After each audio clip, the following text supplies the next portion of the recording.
Hi, and welcome to Power of the Network. I'm your host, Tim Locker, Vice President of Broadband here at CBM. We're coming to you from the MATS trade show here in Kansas City, the Mid-American Telecom Seminar and Showcase. Great little trade show here in the Midwest. It's a great place for us to see multiple manufacturers, many of our customers all under one roof. So we're taking advantage of our time here. We're going to have a conversation with Shawn Smith from WTC Communications in Wamego, Kansas. Talk about what they're doing in their fiber to the home builds and everything else about their company. So follow along and listen to what Shawn and I have got to say. Thanks. Shawn, thank you so much for joining us here today. You know, we're taping this show at the MATS, Mid-American Telecom Seminar and Showcase. That's a mouthful, but it is. You know, it's obviously one of the better regional trade shows that we have here, you know, in our area. But anything you've seen or learned that sticks out to you here today from the show? I had a really good breakout session. RVW had it was a fiber testing seminar that he put on. It was excellent. There is lots of new stuff. As we know, this industry is changing every second. Yeah. So, yep. It's good though. Yeah, it's always good. Awesome. You know, I'm very interested in leadership, personal growth, you know, those types of things. And, you know, not everything we get into is going to be, you know, broadband or BABA or whatever. But, you know, what do you do or what have you done recently for your team to ensure that, you know, not only yourself, but they're working on bettering themselves as well? Sure. What kind of things do you do? Yeah. So we're expanding like crazy. We're moving into Manhattan, which is about 60,000 people, and we're doing the whole town. So that's good. Undertaking, yeah. And I guess to try to keep the morale up is not easy. We've had it just because the pace everybody's going at. So yeah. I guess long story short, I try to take it as kind of the coach mentality and try to put people in the best place we can for them to succeed. Yeah. And we do have guys that are specialized in certain things, but they kind of all know how to do everything. So we try to be hands-on, but not, we pretty much let the guys do their thing, I guess, as a free, open mentality where we know that they're going to work hard and do what they need to do to get the job done. And we kind of let them do it. So sometimes it's kind of hard to maybe let go of some things. 100%. And, you know, that's always been a challenge for me. Try to do everything. Nobody can do it better. Right. So that's obviously something we have to learn as leaders to, sure. You know, let our people learn it and do it, you know, and kind of give up that control, if you will. You bet. No, that's what I say. Like, just putting them in good positions to succeed. Like I said, it kind of sounds like a coaching cliche deal, but it's true. I mean, and it's true in the workforce, same way, in all different jobs. I think that you put people in a good position to succeed, and they amaze you before you know it. Well, obviously, it's key to have the right people, but if you don't have the right people in the right seat on the bus, you know, that's just as important. So, understanding what they're good at, what makes them tick. Sure. You know, I think too, you know, understanding your people, even at a personal level. You know, we don't all come to work for the same reason. So I think it's important to understand why. You know, what's their why? Your why is different than, you know, the next. So yeah. I try my best to connect with them and at least know their families, and our company does an excellent job of trying to get the families together at different events. Yeah. Our company does a great job at like I said, the pace we're going is arduous. Our CEO and president, Jeff Wick, he uses that quite a bit, and this is going to be arduous, and it is. I mean, it's a big task, and so we do need to try to sit back a little bit and ask them how their vacation was, and actually care. Yeah. Well, that goes a long way when they know you actually care. I think that's that's huge. Sure. Obviously at the end of the day, there's a job to get done. Absolutely. 60,000 people to serve. Yeah. It's What is that doing, in terms of the growth of your team? Labor's been a challenge for a lot of people in the industry, finding the right people. What's that look like for you? So we kind of had we try to do a lot of strategic planning. So, and that was part of it when we decided we were going to take on this task. We did lay out, what's our growth going to be with employees? What's it going to take, contractor wise, material wise, all of it. But, we have always been really efficient, we feel like, and we've tried to stay lean, and we're going to try to stay lean through this too. We've been very lucky with our contractors and even luckier with our employee group as far as just, it's a good place to work. People like to work there. Not saying it's not all roses and sunshine, but that's just the way it is. But our guys genuinely care. And I think that makes us be able to be lean and efficient and keep things rolling. We'll have some growth, and we know we will, but we are trying to keep it to.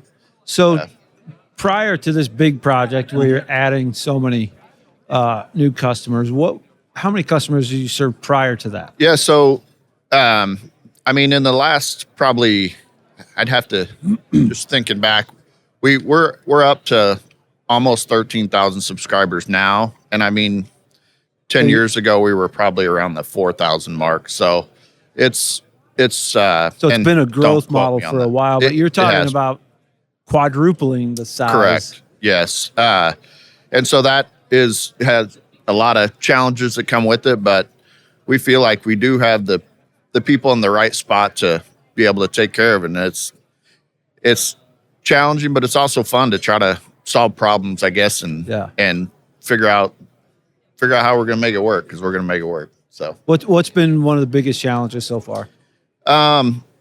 Probably just keeping up with the pace. So we have I feel like we're going to do really well in Manhattan, and our sign up rates have been really good. There's a lot of anticipation for us once you tell a town that you're coming. So mainly it's just really trying to keep up with our schedule. Yeah. And so that's probably been the most challenging, but it's working, man. There's a lot of ways you could put your head down and pout about it or get it done. Yeah. So, and that's what, one of the things I think that makes companies like yours, the independent telco space, have always been able to outservice, the competitors on the growth track that you're on. Do you think you'll be able to maintain that level of service to 4 times as many customers? We have to. Yeah, we have to. No, that's it will always be our number one thing. We take it very serious. And I think we do, like exactly what you just said. It's always been our mentality. So any other way, we don't really know. And not in the DNA. It's not. It's not in the company, and our customers hopefully know that, and we'll make it work, because that's definitely our biggest responsibility towards our customers, for sure. Yeah. No, that's great. That's great. Well put. What's the broadband market like in your area? So you're in north central Kansas. Yep. Obviously you've got some larger population centers, but you've got a lot of rural. You bet. So what's the competition landscape? Walk us through some of that. Yeah. In the rural, we kind of have our legacy ILEC area, and we don't have too much competition in there. Cox does have some areas where they provide service over coax, but it was in one of our legacy areas that we do really well in those, or always have, I guess. The outer rural, we don't have too much competition as far as wireless edge out type internet. We do have some. There's a little bit, but once they have the ability to get our fiber, we have lots of grants. We've gone through. I think we're on our 6th grant that we're working on currently, and they've gone great so far. Our contractors and our people, but in Manhattan proper, AT&T is in there, and they have some fiber, and then Cox is in there mostly with coax. So it kind of goes back to the last thing we talked about is just service level, and that's what we know we have to maintain and even exceed, and we'll do well. What makes CBM different? First and foremost, I believe it's our ESOP. Employee owners make different decisions. They value our customers, they value our manufacturers, and we're going to do what's right for each of them. So they behave in a different manner. We represent different lines in commercial industrial market, utility market, and also the communication market. These markets are overlapping more and more every day, and the ESOP and the way we're structured actually allows us to be more flexible and cover those markets and put our expertise where they need to be. So if you're looking for a manufacturer's rep with high-quality sales staff, good relationships, look no further than CBM. You can find us right here at cbmrep.com. I'm going to take a little different turn here. So, sure. For me as a sales guy, I think it's important, just for myself to learn or even help others to learn. But obviously, you're high demand. A lot of people want to stop and show you the next best thing. What's important to you as a customer? What do you expect out of a salesperson? What brings you value in terms of a sales? Sure. That's a good question. I think a little bit of knowledge, a little bit of homework from the salesman to know what type of company we are, what we're like. And I have really good relationships with a lot of salesmen and saleswomen for that matter. But I think probably the biggest is to communicate and not over communicate like you were saying kind of. But I think it is big to, tell me something's going to be a little bit later. Don't beat around the bush. Don't beat around the bush. Yeah. Just honesty, I guess, is a huge key to it. And I think that goes a long ways. And so you're willing to allow somebody to make a mistake, but it's accountability. Absolutely. Yeah. No, I build good relationships and friendships with them. So it is important for us to trust one another, I guess. And that's one of the best things about this industry is just those relationships. Sure. You do get a lot of friendships over the years. It's more than just a customer. No doubt about it. It's a true friendship. And sometimes that's difficult to kind of walk that tightrope where, maybe you go too far in friendship zone and then it's tough to do business, but I think that's better than if you have to tell them, no, I got it somewhere else or like, we had to do what's best for the company still, but again, you go back to honesty, and I think that's just the key to it. There's no reason to beat around the bush, like you said. Yeah. So what's one thing that you think salespeople do right, and what's maybe something that you think they could improve on? Yeah, I think kind of go back to what I said as far as like doing their homework, know what kind of needs we have instead of coming in with products there's no way we're data dump. Here you go. I got this new thing. Exactly. Yeah. And then also I would say, us ILEC folks are pretty stubborn. We've done something the same way for a lot of years. Yeah. And that's when we hear that, we got there's some good and there's some bad. For sure. Right. We've done this the same way. It works, or we think it works. Yeah. But it also tells me it's a little bit of a red flag where it's like, okay, are we not willing to change? Are we not willing to look at a better way? Yeah. So sometimes I can see it being a good and a bad. For sure. And I would say, like, we have to have an open mind in this realm we're in right now, because everything has changes. You got to save a little money. You got to do what's most efficient. But idea of changing just to change, make sure it's going to work for you, I guess. I think maybe one thing is when they tell you, oh, this is, you have to do this way. And, there's always, I want ideas from you because that's what we need. We need to have, think outside the box. How are we going to make this work? Yeah. So, yeah. And like I said, we have really good people that we work with as far as salesmen, and it's worked for us for sure. Yeah.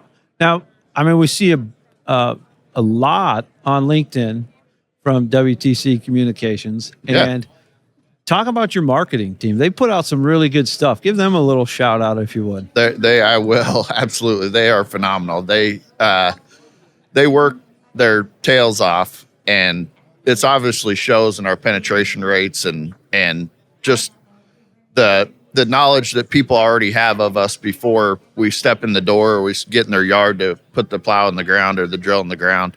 They know who we are. They know a lot about us, and they are phenomenal. Our whole group is phenomenal.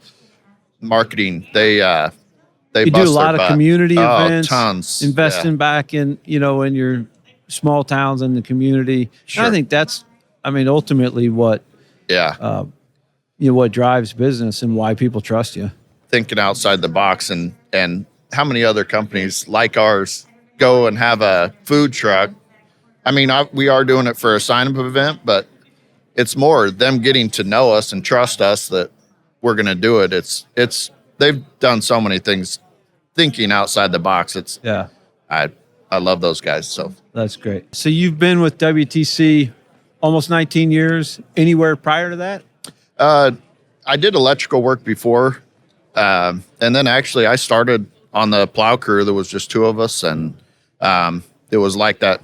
It had been like that. We always had kind of a 2-man construction crew that did the drops around town and stuff. And then obviously the big stuff we contract out. But when did you all start fiber to the home? When was the first? It was actually prior to me being there. They had the vision, our forefathers. They did Walmigo, I think it was like 01. Oh, wow. 01, 02. So they really were ahead of the game. And then actually when I got there, we were already CLEC and St. Mary's. It was almost done. Again, not something a lot of people were doing. That's on the leading edge for sure. 04, 05. And they really had good foresight, I'd say.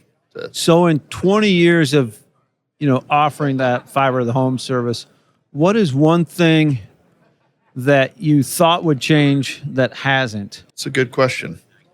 I always thought we'd keep the ONTs outside, but that changed. I guess just the stability of the network and just how good it is. It's always been good, and I guess it has changed because it just keeps getting better, I'd say. But have your construction practices changed at all, or your topology a little bit? You bet. Yeah. No. Some of them have changed as far as everything. There's so much more that gets drilled now as opposed to plowed. Back in the day, you think it's just what's driving that? Just a risk factor? Speed, risk, more stuff in the ground. I think efficiency. I think you can just be more efficient and get through the drops quicker with the drill, just because of irrigation or whatever is in the yards, or and they're super talented, the contractors and our guys too at what they do. It amazes me to go out and watch them guide that thing. So what's one assumption that people have about your job that you disagree with? That I'm not watching everything. No, I don't know. I'm lucky, really. Honestly, and I'm not just saying that. We got the best dudes, and like I say, they're not only my coworkers, they're my friends, and I know they probably don't agree with everything that I say or how we do something, but at the end of the day, I think there's respect there, and there definitely is from me towards them, and I hope it's when you hit on something there too. You spend so much of your life at work. Sure. So the people that you work with are so critical, and those relationships are so important because that's you spend more time there than you do at home. Absolutely. So yeah. No, it's very true, and we're lucky with the group we got for sure. What's something that nobody knows about you that might surprise them? I don't know. That's a good question. Maybe you're not willing to say. No, not really that. So you're a big Chiefs fan. Big Chiefs fan. What's your favorite Taylor Swift song? Wrecking Ball. I guess it's the only one that I know. Oh, you answered. We got an answer. That's great. Well, they're off to a good start this year, obviously. Yeah. So hopefully they get long as 1-5's there, we're going to be just fine. I think. Yeah. It's tough, but that dude's amazing for sure. Yeah. They got great coaches, great defense. Fun to watch. I was just telling Cole, who's our outside plant manager and kind of my next door neighbor in the office and good friend too, that it's almost like a movie that just came out every time the Chiefs play that you got to watch. Yeah. It's fun. I know there's a lot of haters out there, but it is what it is. Not in this town. Yeah. No, not in this town. Yeah. Yeah, for sure. Awesome. Once again, we appreciate you being here. Yeah. We appreciate our relationship, and it's been great to watch it grow. And sure. I know you've got one of our best guys in, Richard Durfee out there calling on you, and 100%. His heart's always in the right place. Anything else you want to get off your chest while we have you? No, not too much. I appreciate you having me, and I'm not prompted to say this, but you guys do a wonderful job. I've worked with you pretty much for the whole time I've been at WTC, and it's been a great relationship. I've said it. Well, we appreciate that, Yeah. and we do value that relationship For as sure. well. So Absolutely. thanks again, and enjoy the rest of the show. Absolutely. Awesome. You do the same. Thanks, man. Thanks again to Shawn for joining us here on the show. We really value our relationships with Shawn and his company, and it's been great to work with him over the years. Remember, if you've got a project or a product that you need help with representation, look no further than CBM. You can find us here at cbmrep.com. Thanks again for joining us, and until next time, thanks for watching Power the Network.